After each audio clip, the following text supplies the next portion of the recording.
Hello and welcome to another Eventia Modern Commerce Talk session.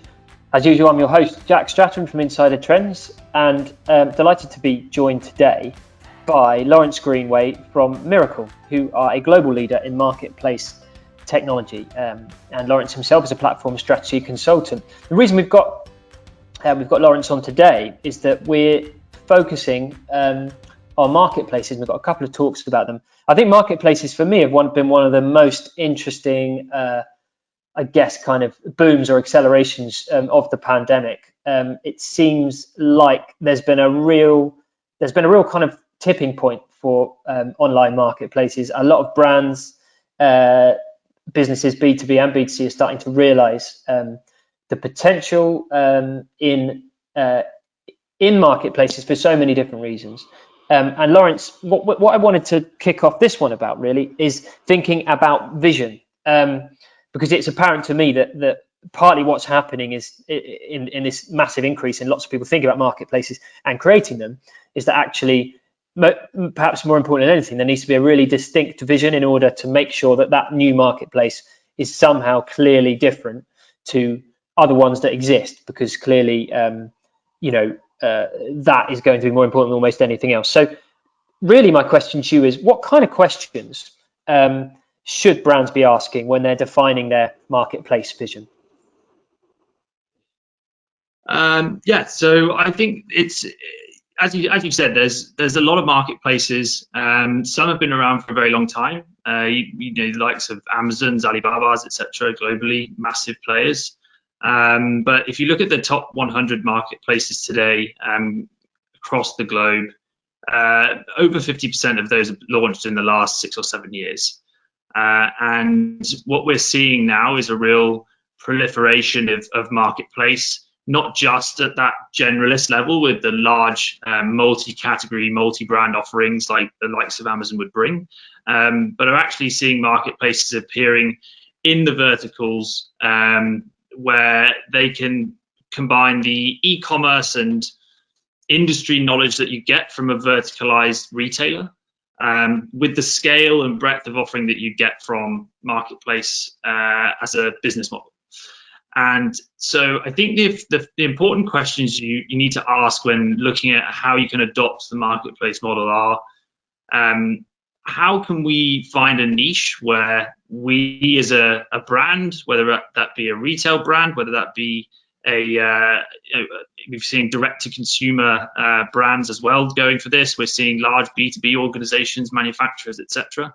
Whichever type of organization you are, identify what your specific niche is going to be, and then try to ask the question of, what is our value proposition as a marketplace operator to both the sellers who are going to come and sell on our marketplace and to the customers who are going to be positioning the products to.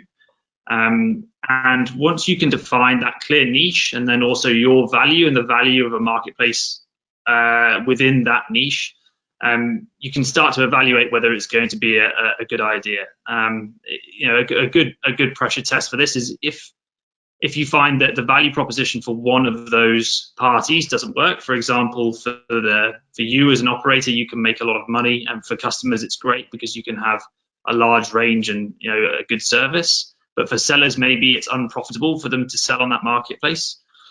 You're going to struggle to attract the sellers you need to make that scale. And so it's a simple three-legged stool. Making sure that the value propositions are clear is the great place to start building your vision. On that note as well, I can imagine something that probably a lot of novices that enter this idea of building their own marketplace, it's something that maybe passes people by, the fact that you really need to think about the proposition to sellers. It's probably quite easy to assume that happens organically. If the marketplace is great, you build it and the customers will come and everything else falls into place.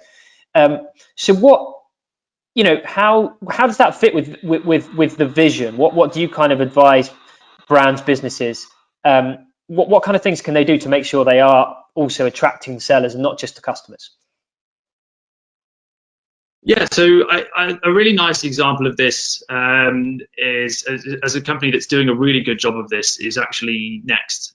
So they market themselves to brands. Now they have been they've built themselves, they've transformed from the in-store retail business that they were 10, 20 years ago to now a digital predominant business. And within that, the fastest growing part of their business is their marketplace. And they're attracting lots of brands to come and work with them because they market their role as the most profitable route to market for brands when trying to sell more directly to consumers. And so they're clear. Their value proposition is clear to those brands. They have a large infrastructure. They can also help to facilitate things like marketing. They can help to facilitate fulfillment as well. But really, their main goal as a marketplace is to be the most profitable route to market for any brand that's looking to work with them. And that's the kind of thing which you can really hang on. So a different example could be if you have a very specific customer base and a very strong brand within a particular niche or sector, then if you're competing for sellers who are, say, already selling on Amazon, you could say, well, Amazon's a diluted customer base. There's a lot of products and a lot of sellers on there. We'll pick the best sellers, and you'll get access to the best customers. And so, it just depends on where you're positioning your marketplace. But the way to go about it is like Next have done, or like I've just said there, find a differentiator for you and your marketplace versus other channels that those sellers could use. Yeah, and for that reason, is it fair to say that actually marketplaces, I suppose it's possible for some people watching this or reading about marketplaces to think that maybe this is something that maybe only works for businesses of a certain size. But actually, is it fair to say that this really could work for really niche businesses, newer businesses, smaller businesses? Actually, it can work. In fact, in some ways, maybe it could be even better because, like you say, as opposed to the kind of all-encompassing marketplace, one of the strengths of a niche one can be that you can collect together a really focused group of sellers and buyers.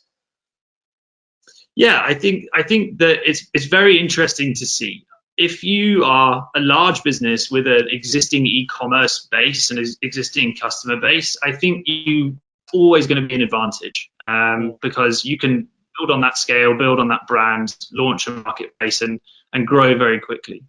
I think where we see larger businesses struggling is marketplace can be perceived, although if you look at things like the Mirakl Marketplace Index, there's a perception that marketplace can cannibalize existing sales. We see the opposite of that happening. We see marketplaces being a real accelerator of the existing business that you have.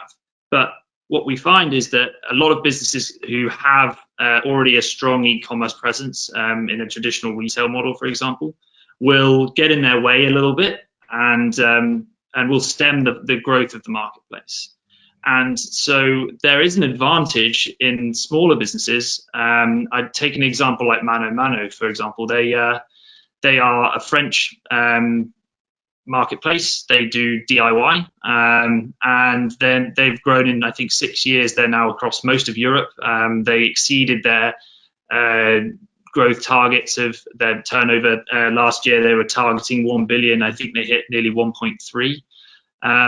And so they're really starting to take over that DIY space, and they've come from nowhere. So if you can find a great value proposition where maybe other retailers are a little slow to the digital party, then there's definitely room to run there, and you won't get in your way if you're a small player.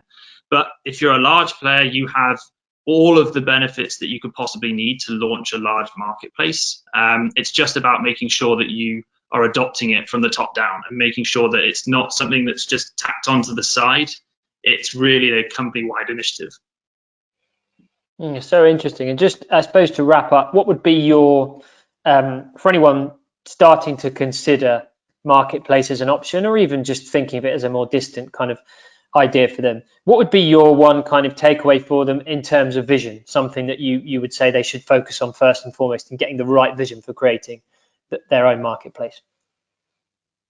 I think the focus for me would be to set a vision that is ambitious enough. I think marketplace and platform business models really enable you to go for the big play, and being ambitious enough is the important part, because you aren't held back by some of the more traditional. You're not having to build warehouses, for example. You're not having to, if you don't want to, you're not having to build fulfillment networks, etc. You're really using the infrastructure that already exists and relying on third parties and building an ecosystem.